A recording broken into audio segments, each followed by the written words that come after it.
Hi guys, I guess if you have ever been wondering, we have a small farm, and if you were to come to Thailand, what would you grow? The obvious number one thing in Thailand is obviously rice, but I think most people most Western people very quickly come to understand that rice it's a way of life in Thailand. Everything is like a gin cow. Do you want to eat? Gin is eat and cow is rice. So gin cow is generically used basically to ask, are you hungry? And cow being the operating word, cow is rice. Cow is kind of sacred. It's the basis of all foodstuffs. In other countries you may have dialogue that points to other things, like you'll have sayings like man does not live by bread alone. Obviously, bread had a stable position in existence, in how people went about sort of eating and so on. And potatoes in many places are really the basis of the meal. In most Asian countries, rice is quite abundant and grows well, and that's the basis of the meal there. But it's semi-sacred, and if you have a farm, you're kind of expected that you probably grow at least some rice, if not everywhere. But the sad thing about it is that obviously the abundance of rice in Thailand, it doesn't pull an enormous return. And sometimes the sowing, the maintenance, not the water because that's pretty well supplied by the climate, but the tractors for ploughing the field, the fertilizer, the seed, it goes on and on and on. People go through to cut it half height a couple of times during the growing cycle or to double plant it. These all add up the costs, and the return at the end can be quite small. So that's seasonal. There's only about 5 months of the year when that's sort of happening through its growth cycle.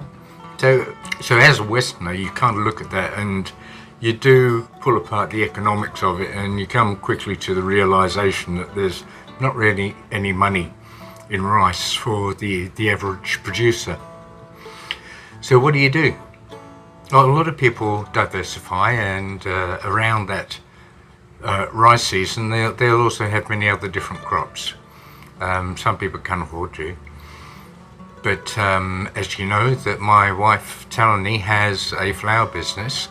We grow flowers, but a portion of the property also has rubber trees, which at one point were a very good return for the rubber sap, but the bottom fell out of that market. So I've got a beautiful forest there which I'm not cutting down. It just didn't work out.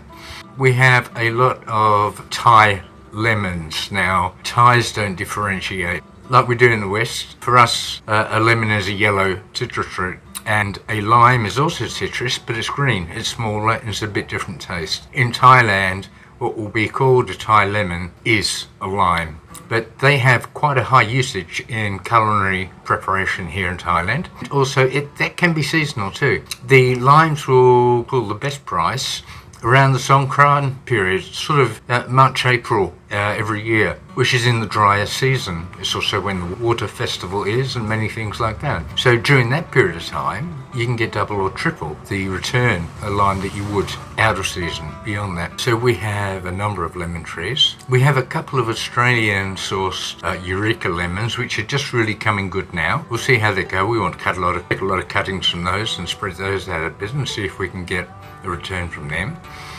Seasonally, snake beans, the long culinary bean, we've done reasonably well with those. Eggplants or aubergine, the purple style, we've had a number of crops of those. They've done well for us. What else? Obviously bananas are something here that are big and they're easy to grow, and they're almost a weed the way they grow. It's hard to knock them down. They just keep coming back. So bananas are worthwhile. You get a good price for those, and very, very little effort to take care of them. What else have we got on the go? We had corn. We've had a few crops of corn. Corn grows enormously quickly and well here. So if you're into corn, and you would like to do that, by all means do. We've had some great return on those as well. A little bit different from growing, there's also quite a lot that you can do in the way of fishing. You'll probably have some big dams on the farm, And during the wet season, when there's water in the rice paddies, you'll have plenty of fish. Some you can sell. A lot the local or family are going to take and make bala, which is like a rotten fish sauce, matured and fermented, the smaller fish. You get lots of crabs, you get lots of snails, lots of things like that. So there's always something going on. There's always some sort of return there. So I thought I'd just quickly go through and give you a little list of some of the things we do, as you can see in the video that's going past now. And I hope you enjoy. Don't forget to subscribe. Ask us some questions. There might be things that you would consider growing that you might like to ask questions about. Whether I can answer them as having tried them or done them, I may be or may not be able to, but I can probably point you in the right direction, because there's a lot of Westerners here and they're all trying something different. So it's interesting. Catch you later, guys. Thanks for watching.